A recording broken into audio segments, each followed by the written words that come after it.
Welcome to the show, Living with Climate Change. Today's show will be on coping with climate change, trauma, with eco-spiritualism.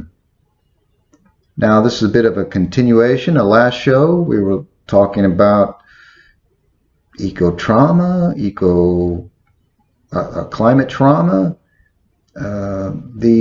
the negative psychological effects that the future projections of climate change are having on people.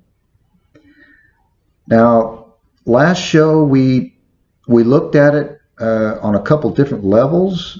First, just a practical way of looking at it, how we can talk about it and work on solutions and things like that.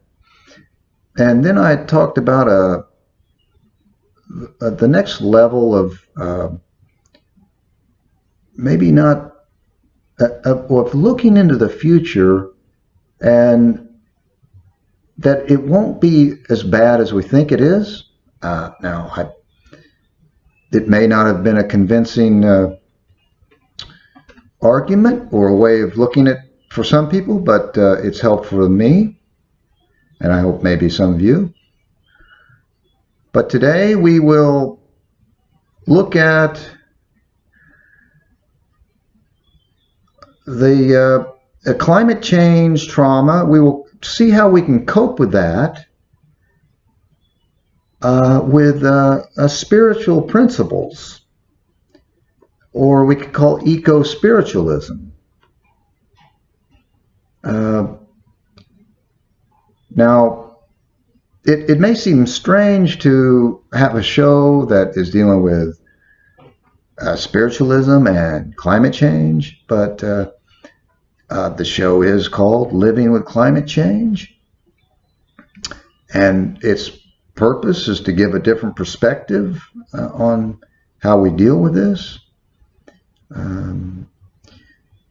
It could even be called living in the Anthropocene, because from here on out, this is the era we're in, that human beings are going to have a major impact on the planet. And that, unless something happens that eliminates many humans, this is what we will be, the world we will be living in from now on. Now, this I think this show is going to be in two parts, because I don't like to, when we look at spiritual principles, I think we don't like to overthink these things, and we just look at them and absorb them and not overthink it. So it's going to be a short show, I think, and then we'll pick it up some other principles on the next show. And also the show, I'm trying to, like I said in my intro, is that the climate change talks, you can see the division of one side of collapse and extinction, and the list of the terrible scientific papers coming out on our future, and versus just a total rejection of anthropogenic climate change. And I think that we know that the truth is somewhere in between there. These are rigid stances on it, and the world, people like to do this, and we'll talk about that later. But that's what the show's about. One thing the show's about. So today it's a beautiful topic that, like I say, can relieve suffering from any loss or trauma, and it can allow us to look at the world differently. And I will be taking ideas and concepts from many different sources that I've studied over the years, such as the Bhagavad Gita, what would be, it's like the India's Bible, our Bible, the Christian Bible, the Tao Te Ching, and Taoism, which is my favorite philosophy, and very close. It's about nature, and so it is kind of a contemporary. It's an ancient philosophy that remains very contemporary, and I think that the interesting thing about these ancient texts that deal with human existence and dealing with the human condition is that if you think about it, in the past, the world was, I'm talking about a couple thousand years ago, 2,000-3,000 years ago, the world was so different. And I'm assuming that, people really had time to think about things, think about their... And I find that these ancient texts,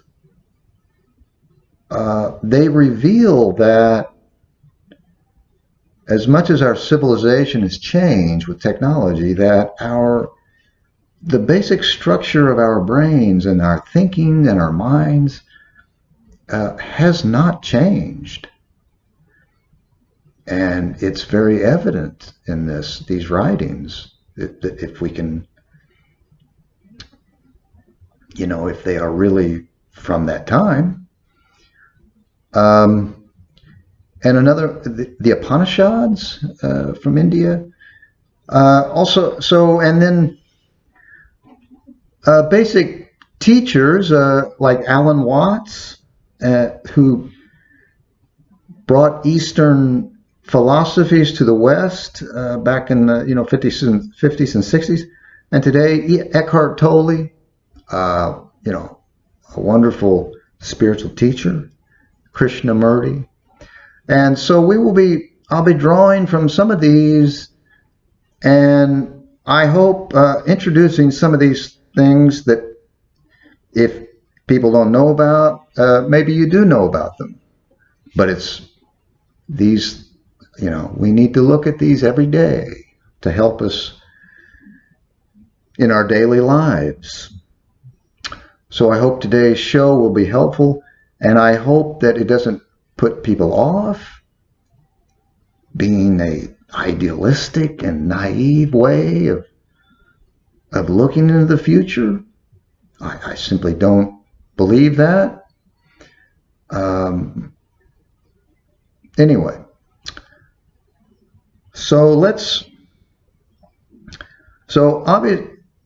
The whole point of this is to deal, and this is the last show on this, and then we'll move on to scientific topics and things like that. But like I said, I think we need to get grounded in our emotions and our thinking to deal with the complexity of climate change. So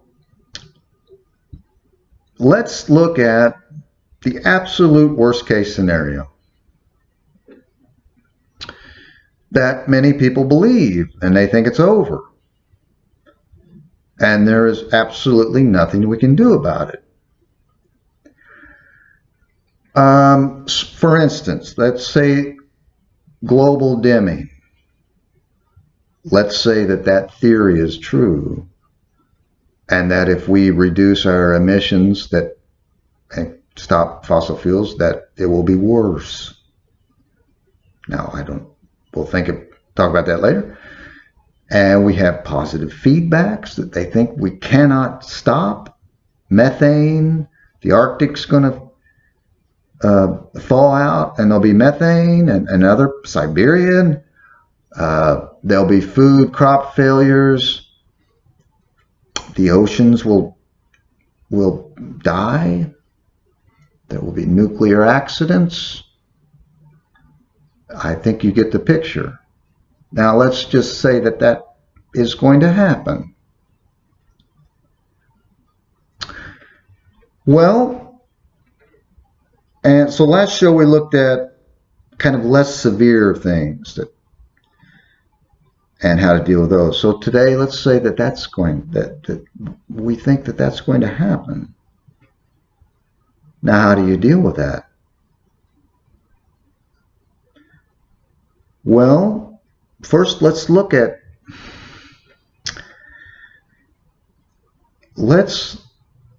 so we know that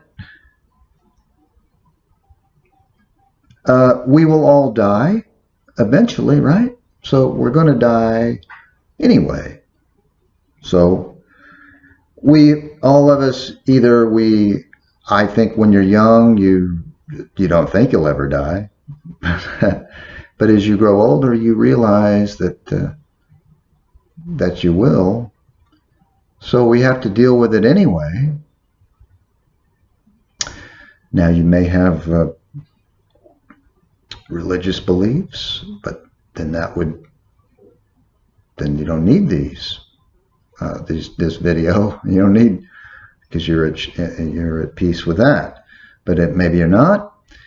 Now, so this abrupt climate change, what's another bad thing? That, well, yes, we'll die, but now our lives will be shortened, and then they'll be limited, so we don't get to live long. Or more importantly, our children won't live long, and just the whole human race is doomed, and that is very depressing. So we don't like that.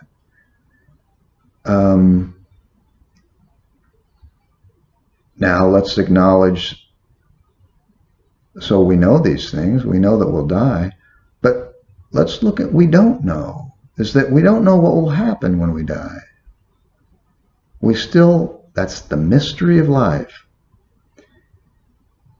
And I think that there is something in most of us that we sense that we just don't think that that's going to be the end. It's fearful, but there is something in us that thinks we will live on. Now that may be ego, I don't know. And we don't really fully understand the brain, our minds. We don't have, and we question, we don't know about what is this thing called consciousness. I'm not talking about being awake. I'm talking about in a spiritual way, our spirit or our consciousness, which is very important. So these are mysteries.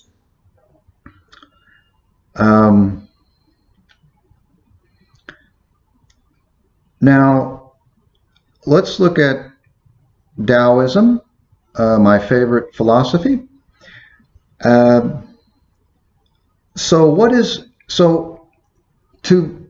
What people do to relieve suffering in a spiritual way, and is it's detachment.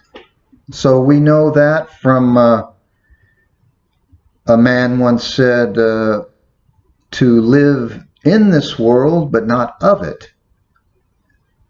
And there are other philosophies and that religions and that try to teach to be detached from worldly things. And this is not in a, now looking at climate change, it's not in a denialist way. Let's just, what it means, I think you guys know what I mean, to live not clinging to things, the world, and so give it lightness to the world, not a seriousness to everything, that it's not that serious.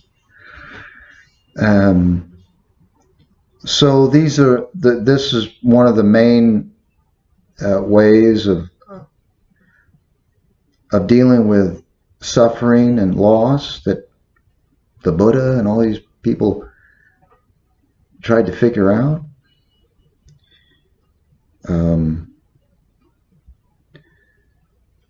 Now let's look at now Taoism. Interesting. The book is the Tao Te Ching by Lao Tzu or Lao Tse, and 2,000-3,000 years old. Now let's look at that. The famous short book written by an old sage that was going to go up and live the last years of his life in the mountains, and they stopped him and said, "Please write down all your wisdom." That's the story. But now let's look at this profound first sentence from the Tao Te Ching. That the Tao that can be named is not the eternal Tao. Now, when we say Tao, we mean nature, intelligent design, cosmos, God, the mystery of life. Now, so what this means is that he's saying that as soon as you think that you know what something is, that's not it. And especially with God or the cosmos, the mystery, nature, is that we simply can't understand it. And you could apply this to a lot of things in the world, that as soon as you put something in a box and name it and say, this is what it is,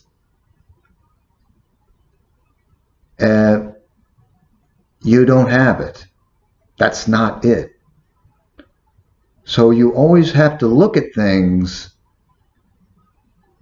openly and loosely. So I think that you can see where I'm going with this in our own lives, our mortality, the future of our planet, and on a deep level, we just don't know. Maybe things are all as they should be, or we just don't know. So that should give us some relief. I hope I've explained that right today. Now another line from that book is, the master doesn't cling to ideas or concepts. Now that means, so thoughts, negative thoughts or whatever, you don't cling to them. Now we have these thoughts. We have thoughts of fear, but we don't have to believe them or cling to them, and you just let them go. So that's a way of living, and this is something I always remembered. in any way you can see that this is a way of living free.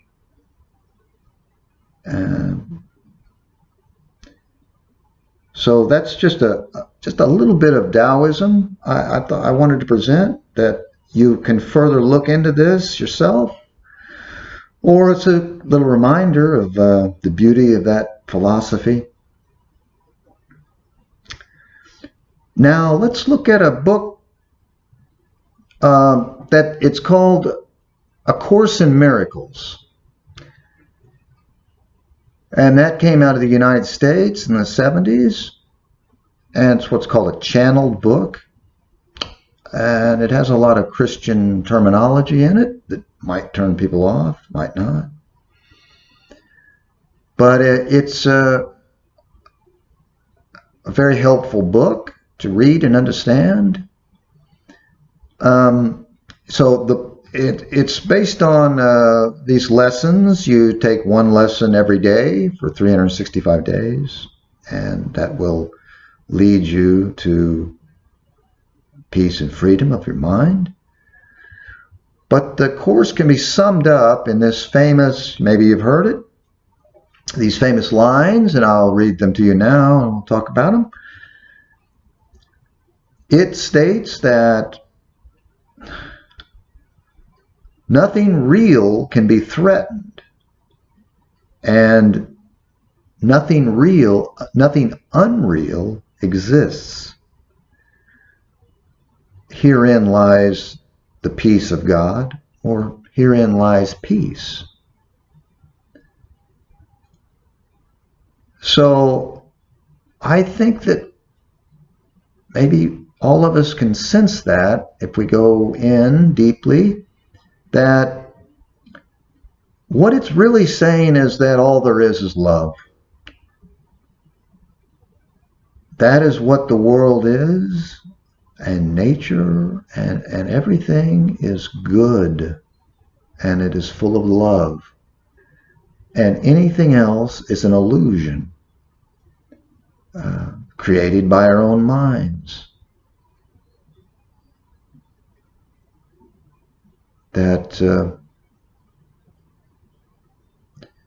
And that's a beautiful image. It's a beautiful idea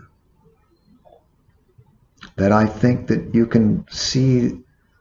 If you look hard, I think you can realize that and come to, and therein lies the peace. Therein lies peace of this.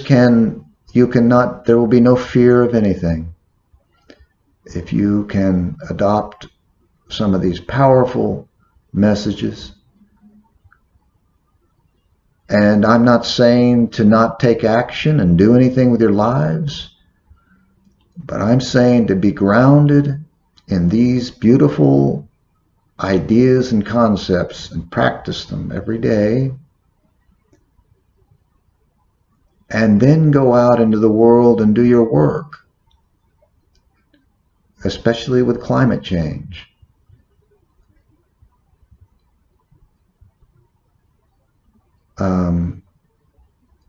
And I think that you will be more effective, and you will be at peace, and you will not do anything about it.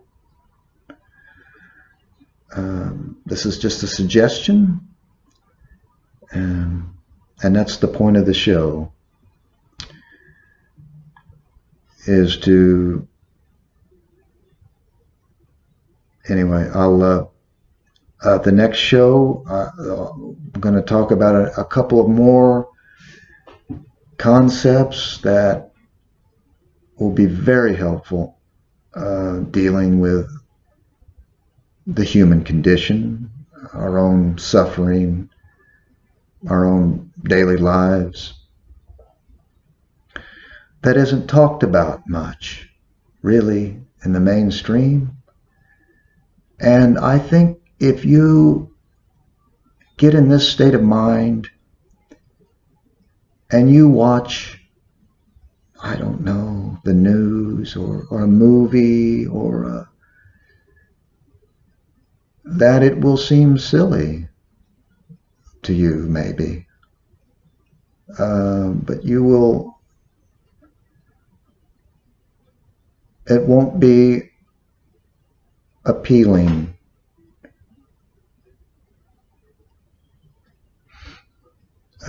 Anyway, one more thing on the Course of Miracles. I think it's interesting what it does. So let me tell you the first lesson. And the first lesson is that this is what it is. You say, nothing I see in this room means anything. So it's an interesting thing to do.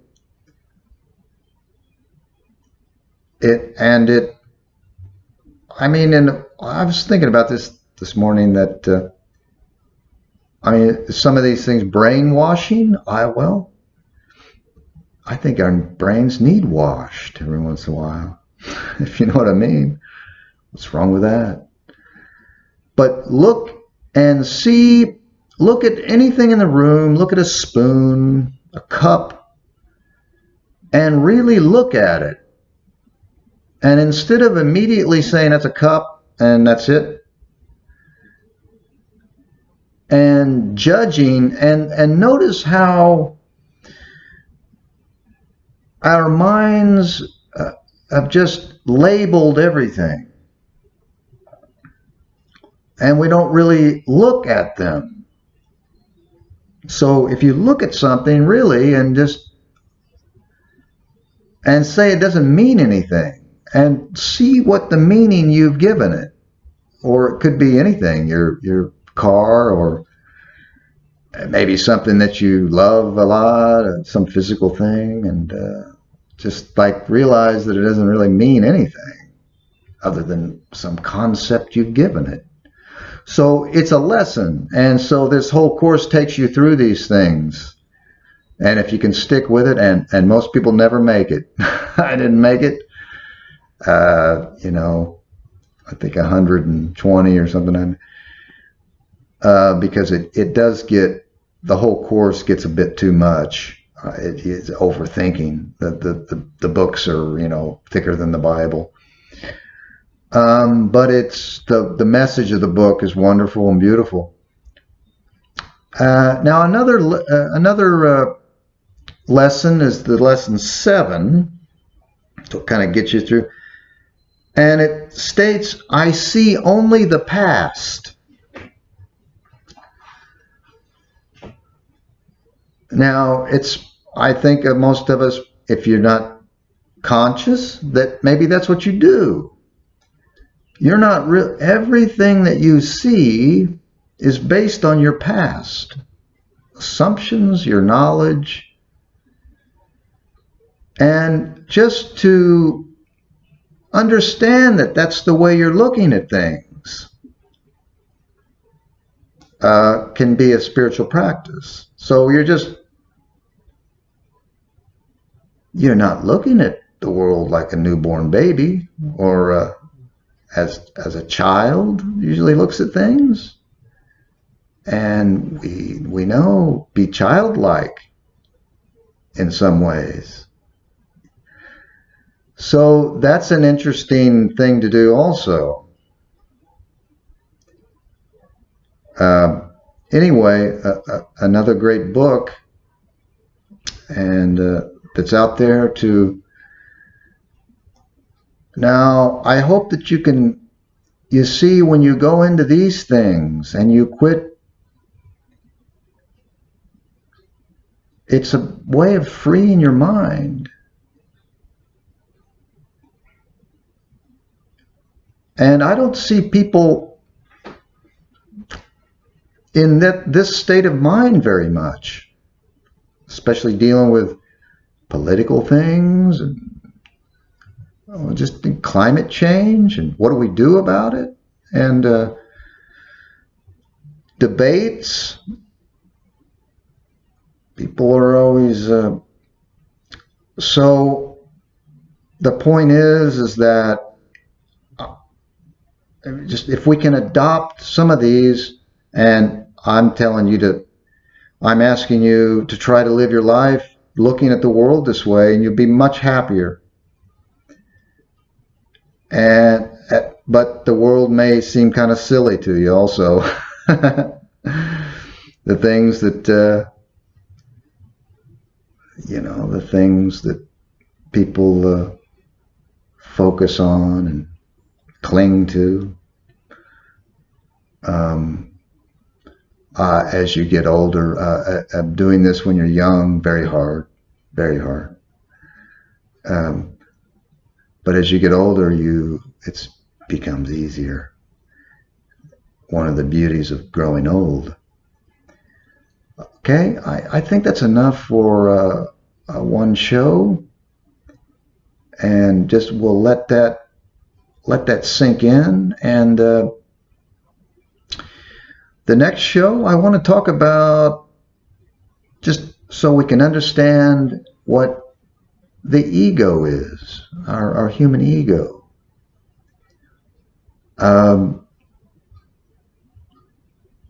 I want to just briefly talk about meditation and how I think it's kind of misunderstood, and then, of course, talk about living in the moment, in the now, and talk about enlightenment and what is this enlightenment people talk about, and get into those issues. And after all of that, I hope that it will have helped you. These are things that need to be. The human mind is so powerful that it does not want to. I think it's the ego does not like these things. It wants to.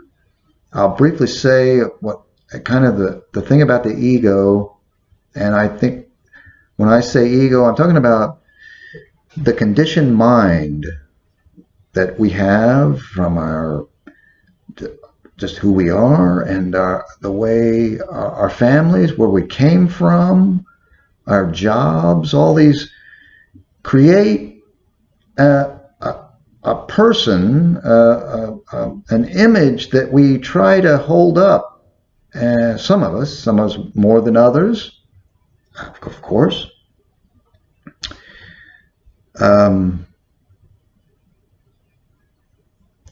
But the ego, it always wants to be separated in some way from everything, really.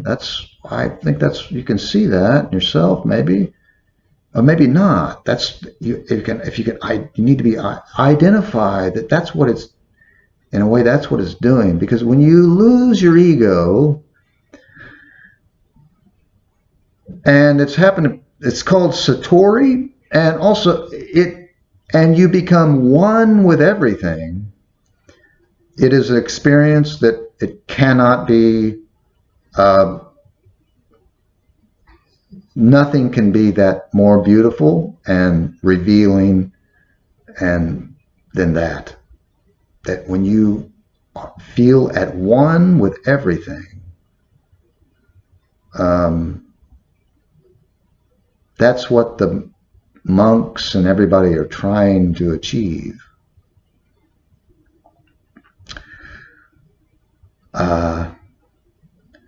So let's wrap the show up. So today's show, I've tried to go into this deeper level of dealing with climate trauma and eco-trauma, and the views and the worries and the fears that people are having because of this anthropogenic climate change that our civilization has created, and we feel is threatening all life on the planet, our own lives and our own futures. And it's a major thing that we're facing. And I'm hoping that this can help. It helps me, and I hope it helps you, because this other place that you can be in is not a pleasant place, in my opinion. Some people, maybe they like living in ego, but they're not going to like it for long. It's not sustainable.